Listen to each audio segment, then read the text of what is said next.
Muthingi TV ino remeta Mathako arikirekaria keriria gukwerete ati no ginya aturiage nawe no ginya tikane no ginya tukorwo na ageni era tuko tukiaririria uhoro wegie bitika guko bururi-ini ona ja wa bururi akora tukorora ure maundu makorwo magikara kuria gitoro-ini kia Africa aricio ngaragano cia AFCON. Karibu sana gukore kwa Muthingi TV. Aria kwa getika Wambui Njau kana wanyendo kaitaka yetu kama Mathako that sports gang. Kwa hinda rere tugukorwo tu introduce mugeni witu wa mbere no edio cio giake aikorwo agikinya tugukorwo tukimurehe. Karibu sana kwenye mtambo wa Muthingi TV. Najua umesikia zingine. Unajua ni kimbi. Leo ni kimbi. So nataka ujintroduce alafu sasa tunangoja mgeni mwingine. Lazima atatoka kwa kikuu tunasemanga ocean ya kumaburi. Yani tutamtoa fine na mbuzi. So that means that is a lot of money. Sure. Shukrani sana kwa kuniandika katika Muthingi TV. Si mara yangu ya kwanza kuwa katika kituo hiki cha runinga. Nimekuwa hapa bado na tuliweza kuchambua mambo ya sporti, riadha na mengine mengi sana. Kwa majina anaitwa Boniface Kimanzi. Mimi ni sports analyst na vile vile ni radio presenter na vile vile TV presenter. Na sasa nimekuja hapa ndio tuweze kuchambua sporti kwa njia inayofaa. Shukrani kunialika. Na mimi naitwa Wambui Njau. Mimi ni mwandishi wa habari. Mimi ni TV presenter, radio presenter, sijui kama mimi ni radio presenter. Yote ni sawa. Anyway, Boniface asante sana kurudi hapa. Na leo tuko na mambo mengi. Alafu sasa bado we are sad that EPL imeenda break. Unajua lazima tungechambua hapo lakini sasa mambo ni mengi, masaa ndio chache. Malafu mambo ni tatu. Mambo ni tatu. Unajua sasa hiyo saa hii kwa monetize wewe acha hiyo. Wacha tufanye hivi. Leo tuko na mambo mengi. Na kama EPL iliweza kwenda likizo, unajua ni international break. Lakini lazima tunguzie. Mambo ni mengi. Lazima tuguzie pale. Hiyo topic ni zito. Haya, tuanzie na Kelvin Kiptum. Amerudi nyumbani, amebreak record, ametumia 2 hours and 35 seconds. Amerudi nyumbani na kitu cha kwanza we expected that Eliud Kipchoge would be the first one to clap for him, but we have not seen that. Facebook or anywhere else, Twitter nini. Kelvin pia hajahayuka vile haikai kama hiyo kitu inamshtua. Ako 23 kijana yofanya mambo pale Chicago. What's your take about Kelvin Kiptum? Kusema kweli, ule kijana dogo, ako na nguvu na ako na kila kitu ambayo anaweza fanya pale ndio aweze kushinda. Aliweza kushinda. Ingine ni kwamba sikufurahia kikwangu na tuliweza kuongea mambo ya sporti na hiyo minister ya sports. Wakati mwingine tulikuwa hapa. Ile reception yake pale JKIA. Kusema kweli kama mimi kama mwana sporti sikufurahia. Maana ule ni mtu ambaye amefanya jambo kubwa sana kwa nchi yetu ya Kenya na sisi kama Wakenya tumefurahia. Na kama aliweza kufika pale JKIA ilikuwa tu apate ile welcome ambayo itafanya akuwe appreciated kama Mkenya.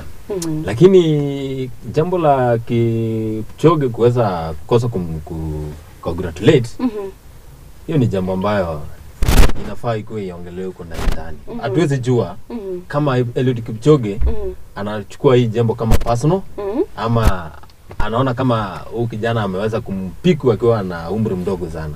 Hatuwezi jua. Lakini tunaweza sema kwamba Kipchoge bado mimi kuna vitu zenye anaendeleza ambazo akasahau. Unajua? Sasa tunasema tu hapo the size. Kama Kipchoge kuna vitu anafanya mingi ambazo zinaweza kumfanya asimuone kama Kiptum kama amefanya jambo kubwa sana. Lakini maybe anapea kama Wakenya ile platform waweze kumcongratulate, lakini baadaye unajua yeye ni goat. Yeye ni goat. So anakuja baadaye. He's the only Kenyan who is followed by Cristiano. Of course. Na tuliweza kuona ana uhusiano wa karibu sana na wachezaji wakubwa sana. Niliweza kuona kuna uhusiano na kocha wa Chelsea, Mauricio Pochettino. Nilifurahia sana. So wacha tuone kama atakuja baadaye. Lakini kusema kweli angempea pongezi. Niliwatch Kiptum the first time. The first time I can't remember the city yenye alikuwa. And that guy aliacha Jeffrey Kamorora alimwacha na mbali sana. And then people watu walikuwa zile za kijana atachoka, kijana sijui nini. Yani this guy is just scooping just 23 years. Yeah. So I'm trying to figure out the future of him. 23, kuna mtu mahali nilisoma amesema that because ameanza kukimbia akiwa mdogo sana hizi marathon, he will grow old haraka sana. Do you feel like that's the case?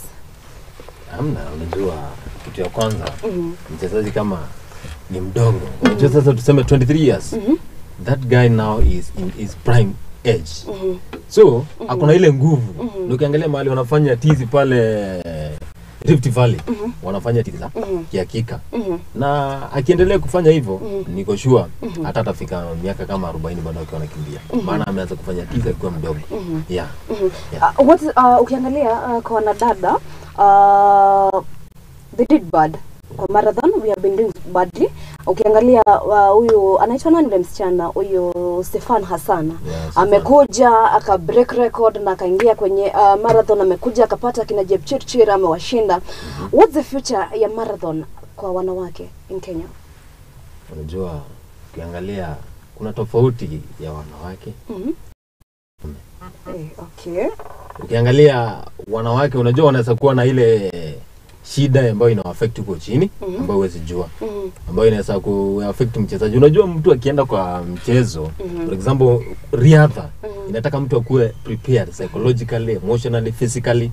Sasa unajua ukipata kama ni shida yoyote, ikuwe ni psychologically, of course itaku affect katika ile marathon. So hatuwezi jua shida ilikuwa gani, but we hope our female athletes will improve with time. Alright. Itakuwa mbaya if I don't introduce my second guest. Kijana mehema. Nako tu vile, poleni sana.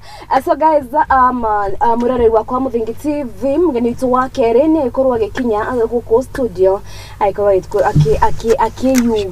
akiyuga nigetha tugikorwo tugithie na mbere na utana kinya tugikorwo tukiriria uhoro ugwitwo kana uhoro wa mundu ugwitwo Kelvin Kiptum thutha wake gukorwo akiandikithia record njeru akuria mwena wa Chicago, na kiuria gitu ni ati mundu ugwitwo Eliud Kipchoge adakira mushokeria ngaka na ndare aramu congratulate. Hihi woni wako ukijintroduce kwa gitira woni wako wigi mundu gwitwa Kelvin Kiptum? Kwanza asante sana kwa mwaliko na kwa mpenzi mtazamaji na kwenda kwa majina la Mwana Sport Nene. Nimefurahia kufika Muthingi na asante sana, shughuli nzuri mnapiga. Nikirejelea taarifa ya Kelvin Kiptum, sasa hivi ana umri wa miaka 23. Ni mchanga zaidi na ukilinganisha na Kipchoge ambaye kidogo miaka imesonga. Kwa hiyo nafikiri kwamba kiriatha hapa nchini the future is good ukiangazia, lakini ile kitu bado pia mimi imenisumbua sana. Sijaona Kipchoge akicongratulate Kelvin Kiptum. For me yenye na feel it's not right because anafaa kuwa na an accept generations zingine, an accept pia time ita change, retire na will have another athletics. So for me na feel yes, Kiptum ako sawa. Ukiangalia pia nenda Olympics Paris 2024 itakuwa poa sana, na I'm expecting kuona wakishindana because I expect Kiptum na Kipchoge watakuwa kwa race. So niko behind Kiptum. Kila mtu anasema there's something about Kiptum. Watu wamekuwa wakidiscuss sana about sprinting yake. Unapata mkianzia the first kilometers mko sawa, mko pamoja. Akienda kumalizia huku mwisho yeye anatoka mbio. Do you feel like hiyo kitu itakuja kumaffect baadaye ama that is just a finishing pace? Ukiangalia hiyo miaka kwa 23, I feel for me ni miaka kidogo afai kuwa anafanya hizo races mingi, na pia management yake afai introduce to many races. Pai anafuatilia sana enda kidogo ndo asichoke mapema because ukiangalia ni mchanga bado, because unaweza pata hata kwa 23 akifika 34 amebit different na Kipchoge mwenye kwa at his old ages amefanya vizuri. So for me it's all about the management, maintain vizuri, it's a good technique yenye anatumia kumaliza vizuri, because ukiangalia kwa mbio what matters is how you finish. Civil unaanza. So for me I feel he's the right guy. I'm looking forward to him in 24 Paris na another era kwa era nyingine sasa ya Kiptum Kipchoge. Ukiangalia Boniface, there's something about the wachana marathon sasa tuingie kwa hizi races zingine. Do you feel like hizi countries zingine zimecatch up na sisi? Ukiangalia zenye tumekimbia juzi, unapata that you people did badly. Let me call you men, all of you men, because you did badly. What is happening? Is it that to me relax tukasema sisi ndio uchukua ama what is happening? Ukiangalia kwa 300 ama kwa 3000 meters sports. Consensus Kipruto came injury akaenda. Saizi inachukuliwa na ule jamaa yuitwa nani huyo? Jamaa wa is it Morocco? Aitwa nani ukijana mwenye ana kiburi sana na waandishi wa habari. Yani imekuwa si tunakuja tumepikuliwa. What is really happening? Ukiangalia mchezo riadha, kuna a lot of competition. Ukiangalia kila nchi inajua vizuri inafaa iende kufanya vizuri katika ule mchezo wanaenda kufanya pale. Ukiangalia ile riadha ambayo imefanyika, kila nchi ilienda pale kijituma. Ukiangalia kama Morocco, bado tuko na Uganda, bado tuko na USA, kila watu wanaenda pale wakijituma ndio waweze kufanya vizuri katika ile kukimbia. So kila nchi inajua vizuri kuenda mahali fulani, kama ni kukimbia they have to do their best. So there is a lot of competition. So sisi kama nchi ya Kenya hatufai kutulia. Tunafaa to make sure we improve daily on a daily basis. Lakini what affected the men?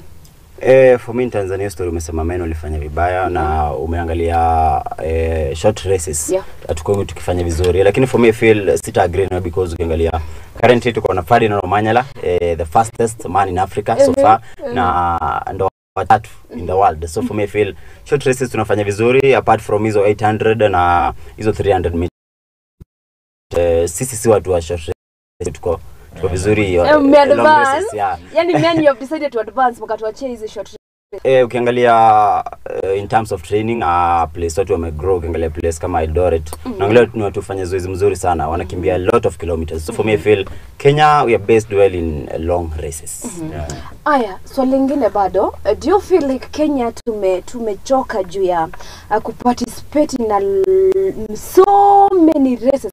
Yani like katikati unasikianga kwa na races wewe mwandishi huko unaijua. Do you feel like hiyo ndio inafanya nini wetu wachoke haraka such that wakienda kumalizia calendar mtu ashabit? Hakuna. Si kuchoka. Sisi kama wa Kenya ile kukimbia tunafaa to make sure we participate in every race. Unajua sisi hii mchezo ni kama employment. So hatuichukulii kama kitu ambacho tunafanya tu for granted. Tunafaa to make sure kama ni mchezo inachezwa kila mahali, tunakimbia so that we represent our country. So kama ni kukimbia inakimbiwa hata kama ni wapi, we represent our country. Na kama ni management inafaa ingilie katikati, you make sure kama ni short races kama ni long races, mkimbiaji amekuwa represented well. Do you feel like taking a lot of niko hapa I disagree with you totally because I feel our watu ni human at the end of the day. Na wanastahili pia ku rest. Huwezi kunakimbia race kama 3 pa year. So for me I feel management inafaa kuina maintain kiasi kuhakikisha kwamba wakimbie sana because we need them tomorrow. So for me I feel wanafanya sana management kidogo ndio inafaa iangalie sana. Tuko na star kama Kiptum, tukimbiza mbio mingi akifika 27 atakuwa shachoka. So for me I feel to maintain vizuri wanariadha wetu because yes talents zinakuja lakini bado tuko na maintain vizuri na tukiendelea utafanya vizuri, lakini management kidogo jaribu tu kuorganize short races ama mbio kiasi paia ukisha kwamba wachezaji wachoke. Hata I was thinking that in kama races kama 400 we have like 8 people. Wow, kwa hits nini wawili wakitolewa tunabaki na wawili. Another race ikikuja ya 800 tunakuwa pia tuko na watu wengine, like we have so many people in that category such that huyo anaenda Chicago, huyo ameenda sijui wapi. Tuache kukua tu ati 800 tusiona mara tuko hii manze tumechapwa hii. Tusiona Omanyala tunajua bas hapa hatushinde. You see like we should have those nini. Standard Chartered Marathon inakuja next week. What's the take about wamekuja watu wamepewa more than 100 million from 37 sponsors. What's your take on Standard Chartered? Marathon imehypiwa nini? What's your take? Because kama ni standard inakuja marathon. Hii ni kukimbia. Na kama ni kukimbia, of course kama ni kitu ambayo inafanyika pale kwa kukimbia ni ile hype na ile support. Kitu ya kwanza nilikwambia kwamba katika mchezo wote kukimbia, riadha, ikuwe ni mchezo wa soka, ile hype lazima ikuwe. Mchezaji ingia kwa uwanja kama ana ile support. Ile support ikuwe tu ni family, financial support, kila kitu ikuwe sawa. mtu akiingia pale akiwa well prepared, kama ni psychologically, emotionally, physically, of course he'll perform the best. Yeah, so I hope this one itakuwa sawa because kuna ile support. Our Standard Chartered data no nini na walinipa scarf, nitakuletea hiyo scarf. Jota sijaitumia. Kuongeza hiyo swali umeuliza, umesema Standard Chartered inakuja. Very good. Lakini for me I take it different because ukiangalia ndo mwaka inaisha na tunaenda 24 Olympics. So feel players watatumia hii chance ku train na kujiandaa vizuri kwa Olympics na wata focus sana na Standard kama vile wamefocus na Paris huko France 2024. And ukiangalia about Standard Chartered, what's your take on watu they've been Nairobi? Do you feel like bado itakuwa imepinga watu wengi sana kutoka nje ku participate? For me I feel Nairobi is a big capital city na is among the biggest cities in Africa na pia worldwide. So for me I feel Nairobi iko sawa na hiyo ndo pia na expect vitu kama AFCON 2027 zitakuwa pale.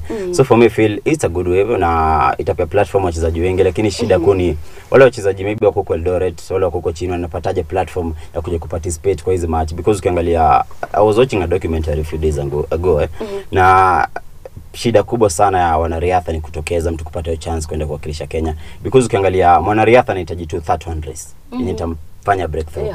So for me feel hiyo platform na hiyo chance ya athletes kuja kuparticipate in hizi events kubwa ndio inakuanga kidogo iko na tough, because ukiangalia kuna a lot of things maybe utapata kuna vitu ka corruption na such kind of things yenye inatukula shida sana kama Kenya. So for me feel hiyo panel au hiyo breakthrough au wanariadha wanatumia kuja kuparticipate kwa hizi event kubwa inafaa kuinaangaliwa vizuri ukisha kwamba watapata chance na wataonyesha talent, because for me feel Kenya tumebarikiwa na athletes.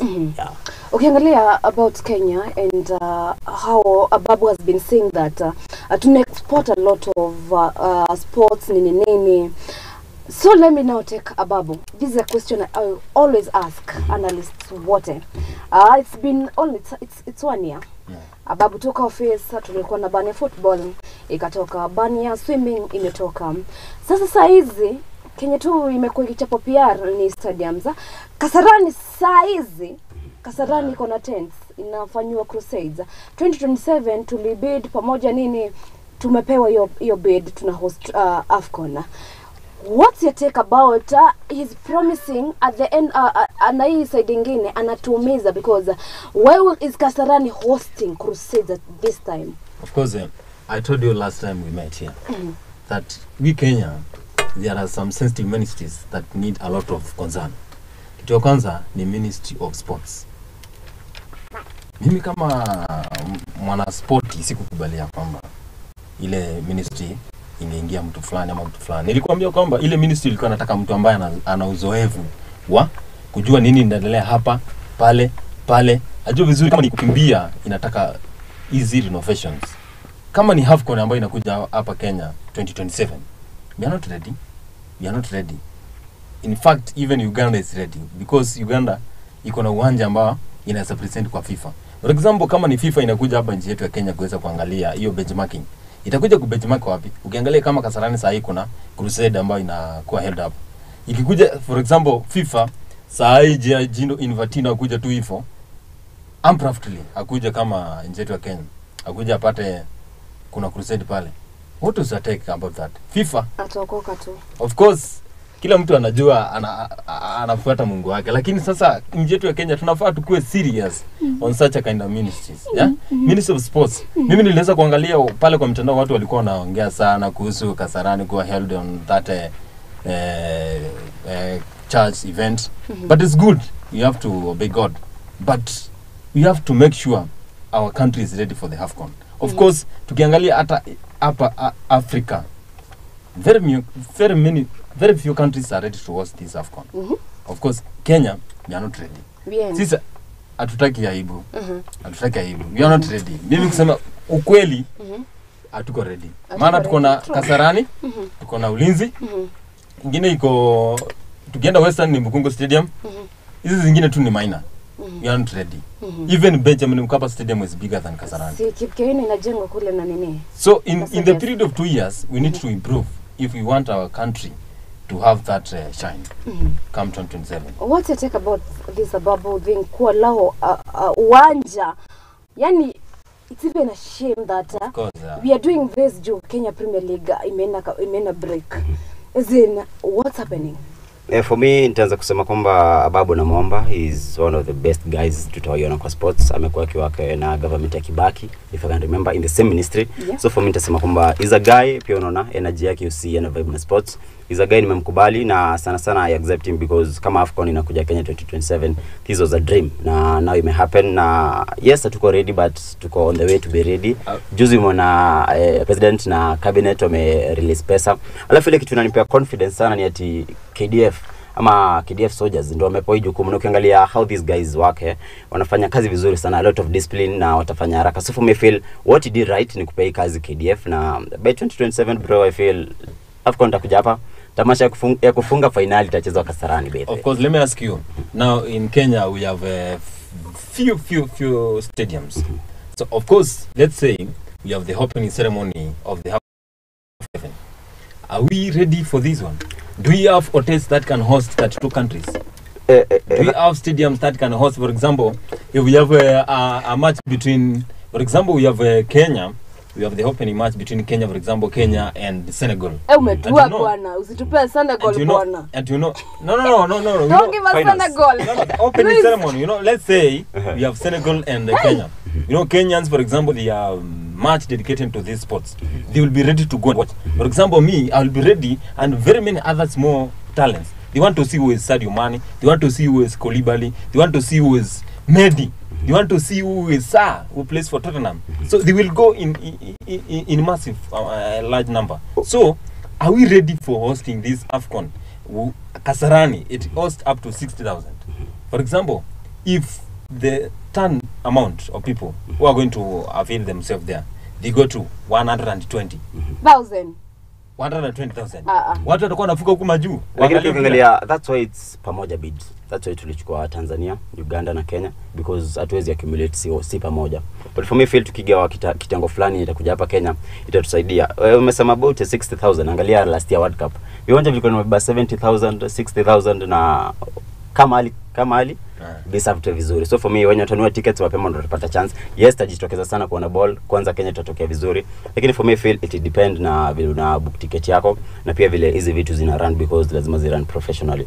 For me nadhani kwamba kiwanja kuna viwanja vinne, nazungumzia Kipkeno Classic, Kasarani, Nyayo Stadium na kiwanja cha kitajengwa cha hapa Ngong inaitwa Talanta Stadium, Talanta Hela Stadium. Hiyo ndio itakuwa inachezwa na Harambee Stars na ndio itakuwa training Harambee Stars. Itakuwa inabeba 60,000 fans na for me feel ni poa. Lakini ukiangalia mambo ya Kasarani kuchezewa ngoma kanisa huko unapata it's because hizi viwanja ziko officially za sports. It can serve anyone because unaweza pata ni kitu unaweza komboa, unaona. So for me feel tunahitaji viwanja za team. Kama vile unasikia Chelsea iko na Stamford Bridge, Manchester United wako na Old Trafford. I feel kama ni Harambee Stars iko na kiwanja, kama ni Gor Mahia acha kuwa na kiwanja yao binafsi. Yenye wataleta watu wenye wanafanya vitu zingine kwa kanisa because I feel hii ni national thing. Kasarani Stadium na kila mtu akona right ya kutumia stadium. Lakini hata kama everyone has the right to do whatever they want to do with the stadium, there's just rules and regulations. Yani nyinyi wote you've been in this Kenya, you know that Kasarani is supposed to be closed right now, but you going ahead. Yani alafu mkikatazwa pia mnaanza kusema tunapiga kanisa. You see, because I think kila mtu saizi ana watch news. Hata kama watch, you at least you reading somewhere that Kasarani saizi inafaa kuwa imefungwa. Swali ni, does the management ya Kasarani care? Does it care? It doesn't. Why? Because if they go ahead wamepatia kanisa knowing that very well inafaa kuwa imefungwa, that means that kuna mtu analala kwa kazi yake. Ukisema kufungwa nimeangalia pia matches zinachezwa kwa hizo viwanja. FKM Premier League inachezwa and I'm wondering kama zimefungwa, why is it happening kwa viwanja? You know why it means kufungwa? It means kufungwa out of other services. Like hizo kanisa, whatever is happening, playing wanachezea annex, not the main stadium, wanachezea annex. But when it comes sasa that hata nyasi, uliona Nyayo nani wakichezea huko? Nyayo wakichezea hawa nani wakichezea huko? Yani it was so bad. It was a shame. Alafu camera person na focus tu pale kwa nyasi. It's a shame. Yes. So what we do, what I want to pass the message is that sahizi tukue watu tu serious. Tuonyesheni tuko serious.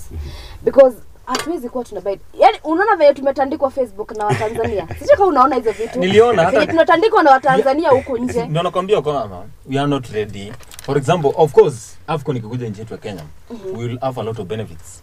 Yeah, true. We will have a lot of growth.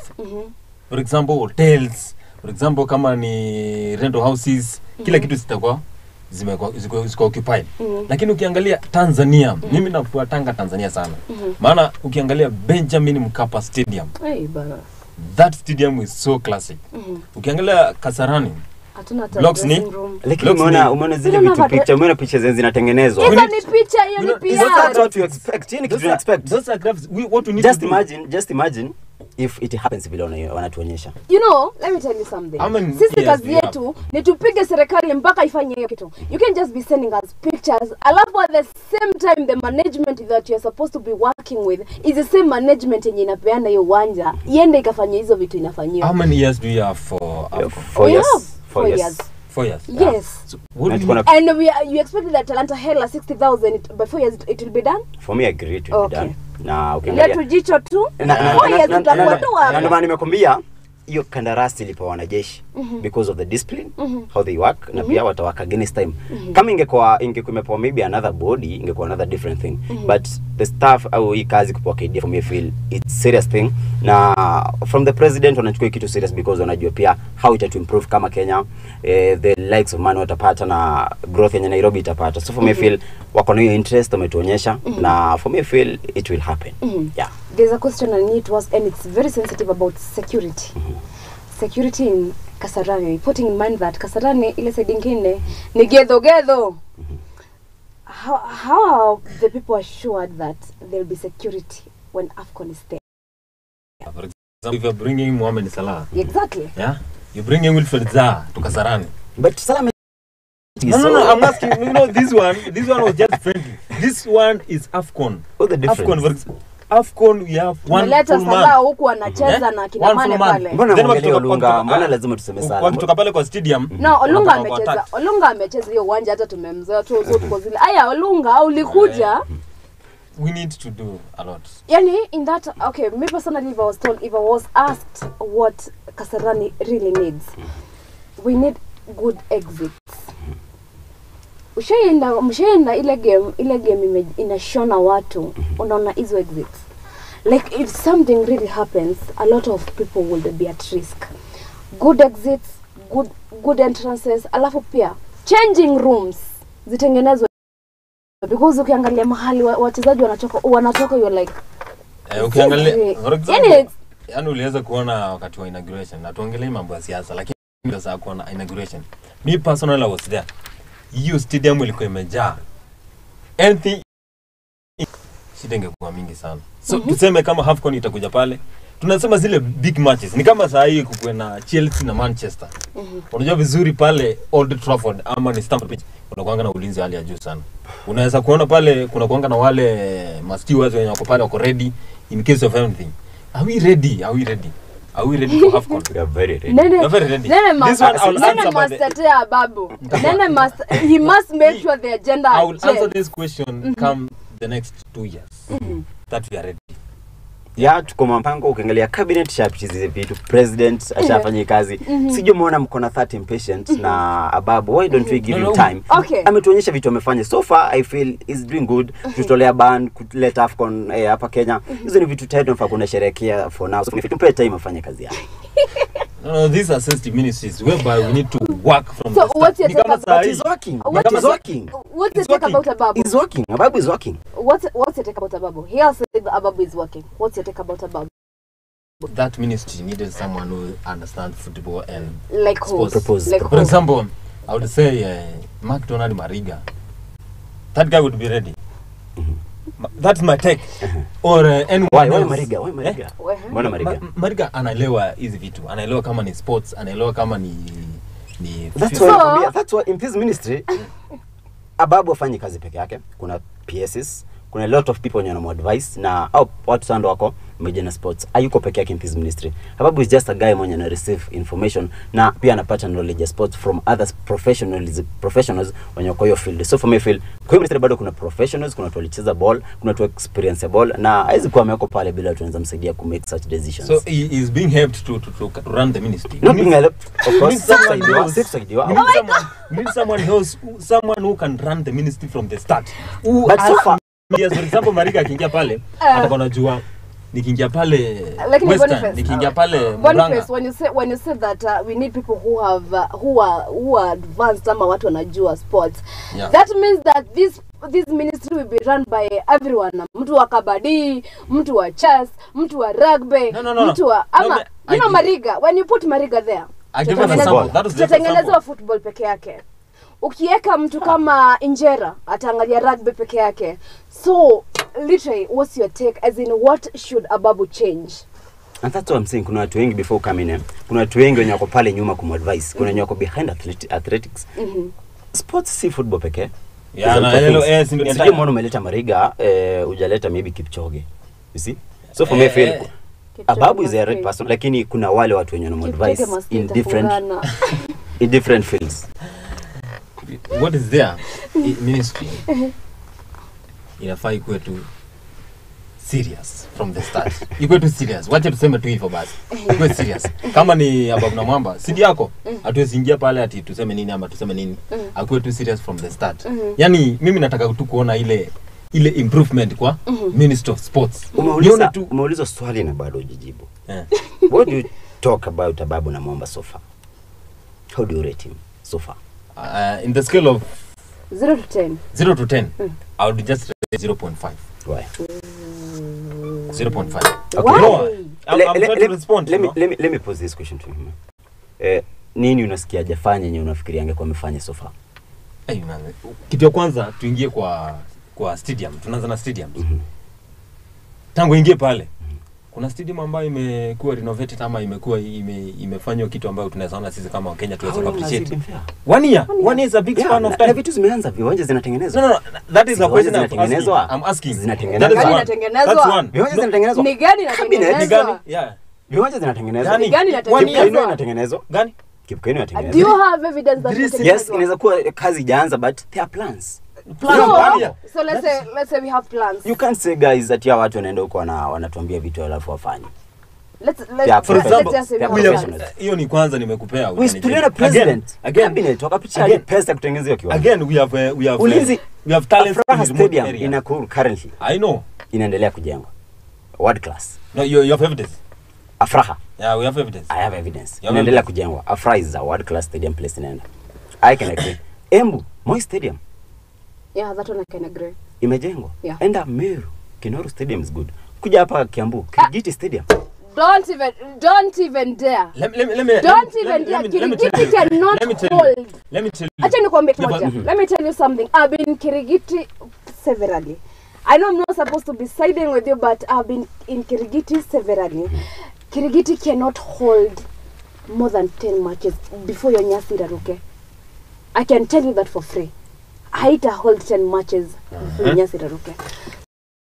What does it, why building something that tutakuwa tuna renovate kila wakati. Kirigiti is among the stadiums nimetaja. Maybe Kirigiti remove that one. Okay, tutoe hiyo. Okay. Let's assume.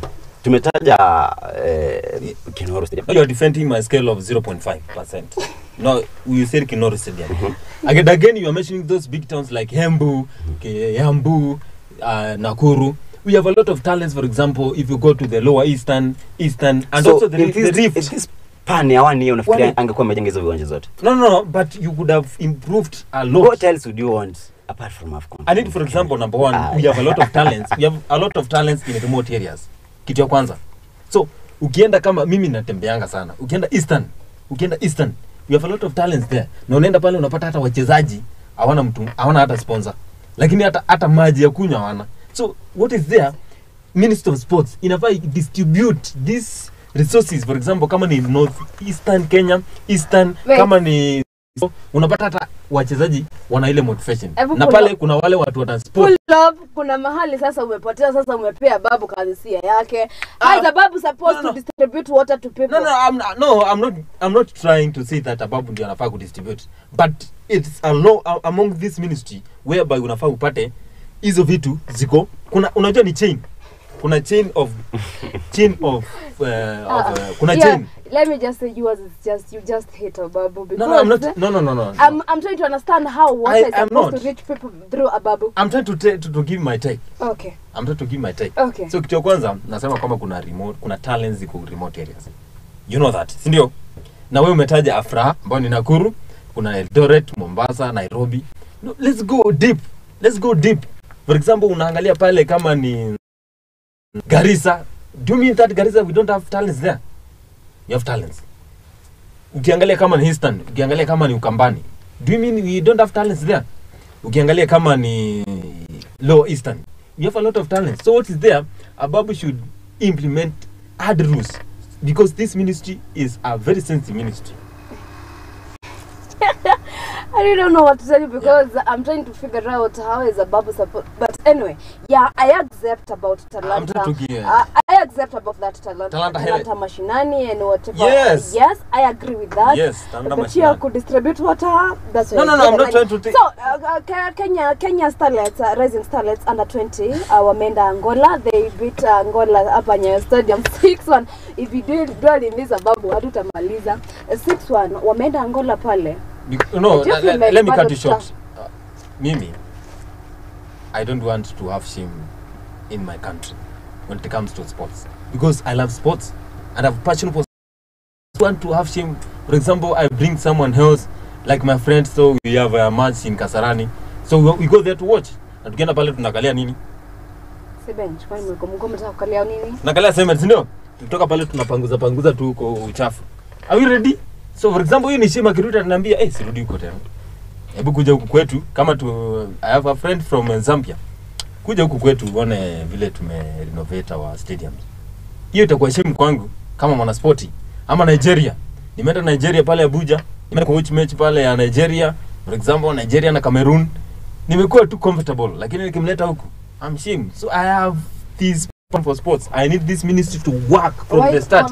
A period of 1 year is a lot. Rafiki yako kwa VIP. No. Kwani unajua tuko na VIP? VIP na kamba. Uji tuko na VIP?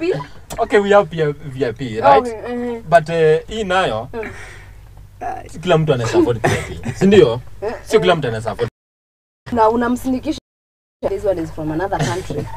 Hiyo sasa nitakuwa na cover. Lakini pia mbona utoe mtu majuu umlete regular? Imagine mbona utoe. No, I'm trying to give my rating on 0.5. Sure. Yeah. So pia VT Stadium zinaleta shida. No, ma'am, we are not ready. Yeah. Babu, I don't know if you're watching, but you should unafaa mweke kwa council. Maybe itafika 1%. Tuliweza kuona, okay, let me pop in again. Tuliweza kuona mjadala after tumeambiwa AFCON itakuwa held na Nairobi, Eldoret.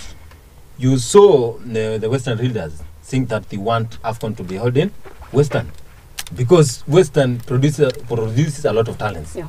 Sure. Yeah. Western produce a lot of talents. True. Ndio? Yeah. Lakini sasa Western wakienda pale, do we have any stadium? For example, we have Bukungu. I've been to Bukungu Stadium. Bukungu is a host opening match for AFCON. No. Do we have hotels whereby those players can reside when they're there? Do you have? No. So what is there? For the first time, nasikia nitaagree na wewe. Ball kupelekwa Western. Na ni Western na you can link up those things I'm telling you. Huku ni watu wanapenda mbio Huko Rift Valley. Huko Rift Valley. Yeah. For me, I don't find any reason as to why unaweza peleka ball unakimbia. Yet star wetu ametoka Kisumu. Yet fan base yetu kubwa zaidi na maplayers wengi wanatoka Western. So for me, I feel hiyo ball at least baada ya kwenda Bukungu wangepeleka hizo game at least huko Western because the society feel like they are given back. Yeah, appreciation. The value appreciation. So what is there? ministry inafall under ministry. Ministry inafaa saa hii inajua vizuri we have been given this bid 2027 AFCON. Uganda, because if you have seen the Uganda stadium, there is that stadium that has been renovated. It's ready. Tanzania has been ready. That Benjamin Mkapa stadium, I've been to there. That stadium is one of the best. So these people are ready. Sulu is ready. Museveni is ready. Although Museveni is trying to disagree, you want all those things to go to Museveni to Uganda. But do you know there will be no AFCON without Kenya? Yeah, that's the bit. No AFCON without Kenya. So I need this. Actually, wamepewa hii kitu because of Kenya. Yeah.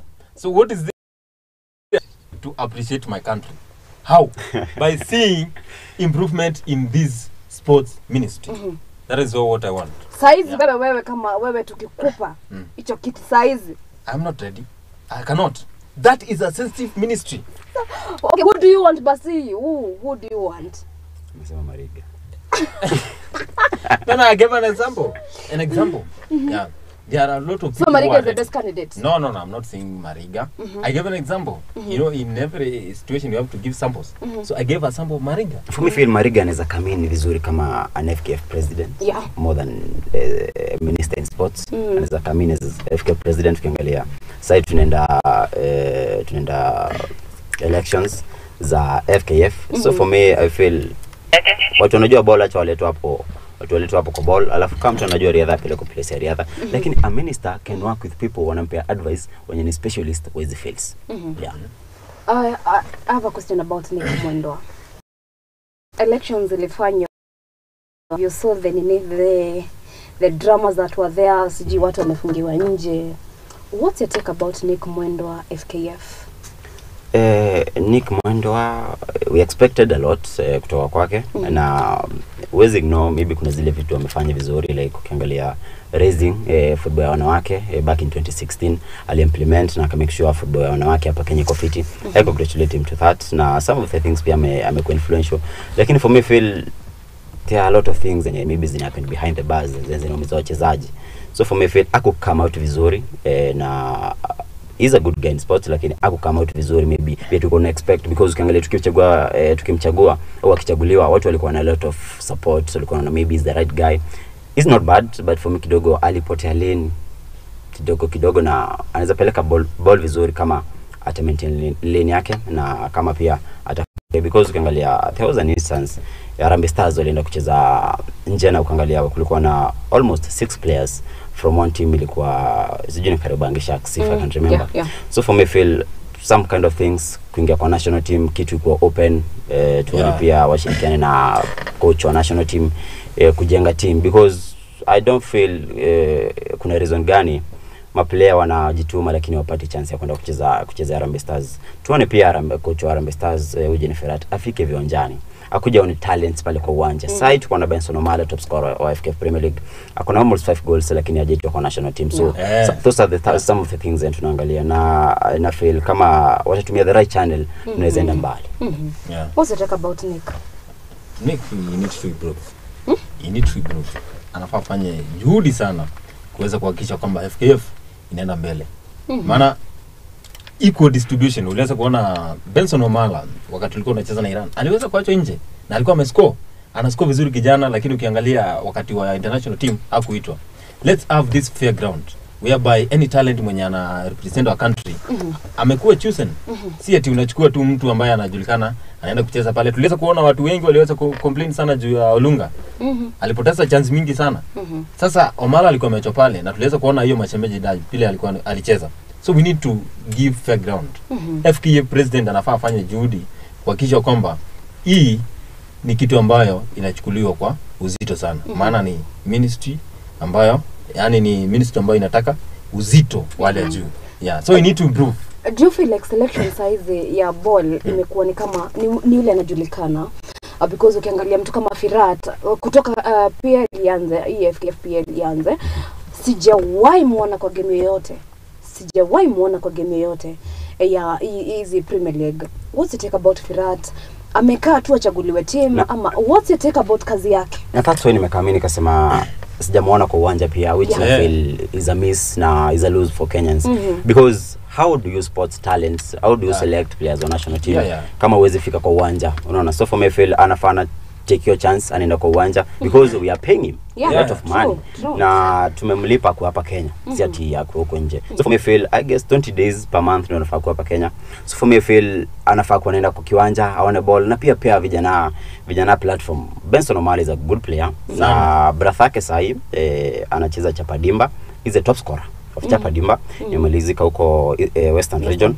Na I don't feel vizuri akina Brathake anapiga ni top scorer na chezi ya Harambee Stars. How do you motivate these watu wenye wanachipuka?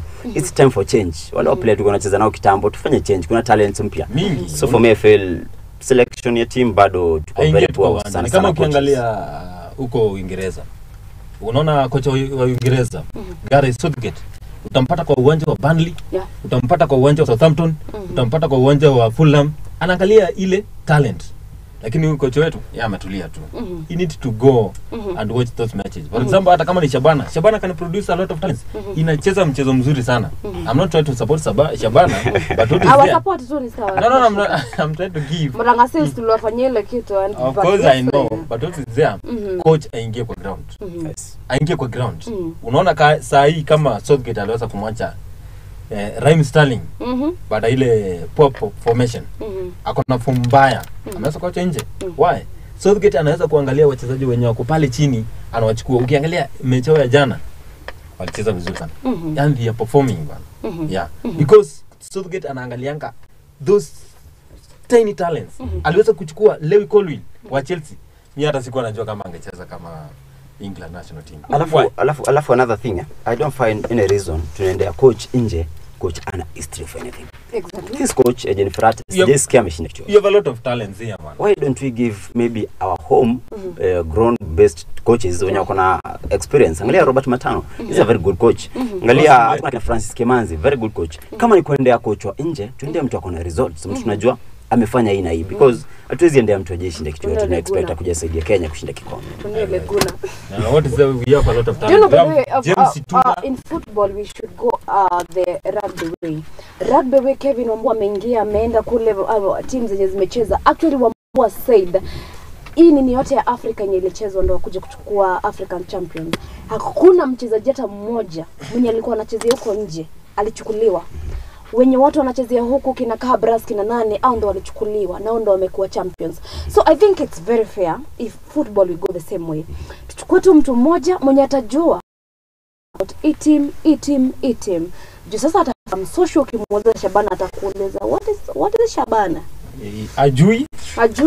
Because sasa sisi Kenya tumeput like sisi wazungu ndio watatusaidia. We are still under those colonial Exactly. We need to improve ourselves. We need to have confidence with ourselves. Rising Starlets umeenda Angola. What's your take about their game? Uliangalia game yao Nyayo. I was so ashamed that there's no official. Kuko na watu wa kujitokeza kusupport watoto. What's your take about game yao ya leo? Harambee Starlets under 20 ni team naaminia sana. Ukiangalia 6 goals to 0.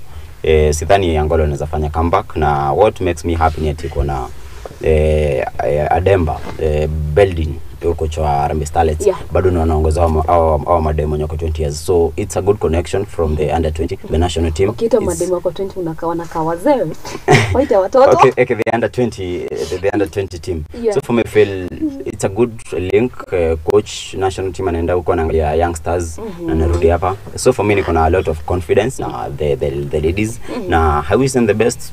Leo tusianzishe maybe wale mastatu free game because tushashinda hiyo game ya tu. Mimi nasema kwamba tu I hope for the best. Tukienda kwa hiyo match. Vile tulicheza tuko ready. I hope for the best when it comes to that match. Officials, what happened? Hawakujitokeza. Yaani waliangalia tu wakaona watoto hawa. What happened? Watu Nyayo, yani Nyayo so empty. Let's give a full support kwa Harambee Starlets under 20. Your support itasaidia sana. Pia Harambee Stars pia wako Turkey, wanaenda kupatana na Russia. What's your take about these so many friendlies hapo tunatafuta sijui it's funny tunatafuta countries that I don't know how to put it apart, but atafuta team kama Senegal, Juando tutapata na AFCON, atapatana kama Senegal, Ivory Cameroon. Coast. What's your take about easy friendlies za Harambee Stars? Friendly ya kwanza tulipiga ilikuwa na Qatar. Tukapiga Qatar, tukakuja hapa Kenya, tukacheza na South Sudan, tukapoteza. Sasa hivi on Monday tutakuwa Russia, tunacheza na Russia. So for me, good friendlies, ukiangalia tumetoka Koban, it's a good way to start na kuanza kujipanga. Lakini bado looking ahead, tunaenda AFCON 2027, tunahitaji some strong countries, tunahitaji watu wanaweza tu challenge. So for me feel tutafuta friendlies kiasi ziko competitive, na as we move on, si mbaya vile wanafanya sasa because from the nini, from the ban. Do you feel like ni kama tuna overdo? Why go to Russia when Tanzania is here? Why go to Russia when Uganda is here? Uganda has been the great competitor. Mbona hatujapata Uganda?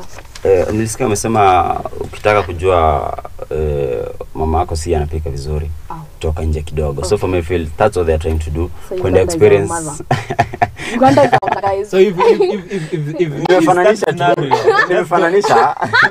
in that scenario now, if you want to test those overseas countries, let's go for the Samba boys then. Exactly. Alafu pia utaki kwenda tuko humiliated, you know. No, you need to test. Yes, unajua ili tujue strength yetu sasa hivi. Tunaendelea, lakini nasema step by step, umeangalia tumetoka ban na step by step ndio wakiongeza team ziko na strength because tunaenda AFCON. Si mbaya vile tumeanza, lakini step by step tusione timu ya afya chini pale, tuone teams zinaenda kidogo zikipanda hadhi because itaenda kitujenga. Na pia maybe rating yetu ya FIFA itakuwa inapanda. We have a lot of talents in our country. Let's pick the best talents. And of course, after we pick the best talents, let's go for those strong teams like England. Let's go for the teams like Belgium. We want to face those talents. Na that's tunarudi nyuma kwa hiyo story ya coach. We need the coach ana sport talent vizuri. Ziko mingi sana. So shida iko pale kwa coaching na FKF. Yeah. What is there? Coach angalie to the best talent because we have a lot of talents. Lakini pia wewe kuna venye unataka hii country tukae sijui aje. Wewe una imagine tumeendea England. You know, let me tell you, there is a Saka ana yako anatumaliza hapa. No, let me give you an example. For example, there is this is scenario whereby Patrick Matasi aliweza kusave ile penalty ya Sadio Mane. And that thing imemuingia kwa akili. Yaani kila time ili boost confidence. Yeah. For example, kama tuende tumecheza na for example Samba Boys, tumepatana na kina Romelu Lukaku, tumepatana na wachezaji kama Gavi. Yaani ukiweza kuinteract na wale pale kwa ground, wale wachezaji watapata ile confidence, lakini ile boost. Lakini before we take them there, let us start pole because there's something that is called celebrity crush syndrome. Tu ataingia kwa uwanja aseme guy ni Saka, mimi sichezi. Hawezi mguza. Hawezi mguza. Okay, I will not going to details on that because atakuwa zile za guy mimi nacheza again Saka mimi. Yani mimi from Gedhorai mimi nacheza na Saka. They are just human beings. We need to change our mentality when it comes to now sports. That's what I'm saying. Before we change them like gradually, we need pole tuanzie na Mendy, tunakuja pole atukuje Abubakar pole you see like that tukipandanga tu because they'll be like sasa nicheza na nani na Mane kumbe you see, but now we take them boom Gareth Bale way. No, they are ready. You have talents and they need to have that confidence. Hebu imagine umetoa mtu na huko Bukungu. Honestly watu wamezoea ni akina Wafla Wanyonyi, you see kuna kakiti such kind of things for me feel how we bring up talents in a challenge because player kwa 20 years ndio anajulikana anaweza cheza ball. I feel in football ukishafikisha 20 years na bado maybe make some steps you are behind. So for me feel tunafaa kuwa pia na strategy kama ni talent academy. Kuna zile academies zina bring up wachezaji. I'm very happy about Mariga na Mathako Wanyama. In Busia County kuna academy umeanzisha very professional na I expect pia vitu kama hizo zina happen other players tumeona Olunga Mofa ameleta inafanya vizuri. So for me pia ama player wenye ana retire kurudi hapa nchini, let's try to give back to the society. Tujaribu pia ku bring another talents through special ways, because hao ni watu wamesafiri, wameona how vijana wanaanza kucheza ball huko chini. Tunaona young talents, ndio kijana akifikisha maybe 16 years tunamwona anaingia national team, ana car bench, ana learn, akifikisha 18 tunaweza hadi mpeleka out country, na pia hiyo ni future yetu kama Kenya, wale player tunaweza tegemea kama national team. I was so happy by in the scenario whereby Adric Kibet mwenye wa St. Anton aliweza kuchukuliwa na ule mwenzake wakapelekwa Spain at the age of 15 years. Those guys now are playing in Spain academy. So we need to improve those academy in our remote areas, for example kama ni Nairobi, Mombasa, Kisumu, Busia, ikuwe ni Vihiga. We have academies whereby they are trying to nurture those young talents. Kama mtu ako 10 years na shajulikana, ni kama saa yule mchezaji wa Barcelona anaitwa Yamal. That boy is so small but now he's playing for Spain and also Barcelona team. Why? Aliweza kujulikana akiwa mdogo. So let's improve on those academies whereby they are trying to nurture those young talents. By that tutaenda far. Aya, time inaisha. Last words about Kenyan football, alafu ukiambianga mtazamaji your last words. Hakuna IPL kwa. IPL leo tutaribu, time inaisha. Thank you very much. Kwanza nitashukuru kwa kunipa mwaliko. Mudingi TV nimejibamba, nimefurahi. Kwa mtazamaji na vile vile michezo, nitakueleza kwamba AFCON is coming 2027. We are very ready. Na Harambee Stars tunacheza direct ticket. I hope maybe tutapata ticket ya quarter finals, such kind of things, ama pia tufike finali. Mimi ni mwana sport nene, hadi siku na wakati mwingine, panapo majaliwa yake Mwenyezi Mungu. Imekuwa radhi kujiongea nawe, asante. Haya basi, Boniface. Kwanza najua usichome ya mwisho. Tafadhali, kuwa tu mzuri. Nashukuru sana kwa kunialika katika Mudingi TV. Wewe nakushukuru sana na management ya Mudingi TV kwa kunialika. Mimi nashukuru sana na tuweze kuingilia katika sporti na Minister of Sports tuweze kuhakikisha kwamba nchi yetu ya Kenya imepata ile shine huko kwingine, na ministry yetu yote ikiwa entire ministry imeweza kuendelea kwa njia inayofaa. Naitwa Bonini. Tutapatana wakati mwingine. Asante. Okay, murari wa Mudingi TV hauni oturaiko wotugekira gaturumo gaito ametameta cia Mathako gatho cia mwanya kumniwe wiroreire kumaria twambirie nginya riu aturagethia kurekereria dinamenyoria mathamo magikorwo magethira no gatho cia mwanya kurethe twaiko tukiritithania nao wira mundu gwetwo Ben na mundu gwetwo Oscar ne muma ahuri a Bisham mundu gwetwo Macho EM no uma kindu gwetwo directing nake Aizo akimakorea mwena wa graphics na ni gatho cia mwanya muno anwira mwego cio umaruta kana mwaruta anie tucemania haha ona cia wega thaimo cia hwaini ngurehere mohoro maitu hwaini wa omothe na ningi tucemania juma yokete tafarire nge ya metameta cia Mathako nginya hindi iyo ajuke Ngai wa muyo akwende akoige na nkurathime na toria turekagia metameta cia Mathako o juma tuongei na ma ex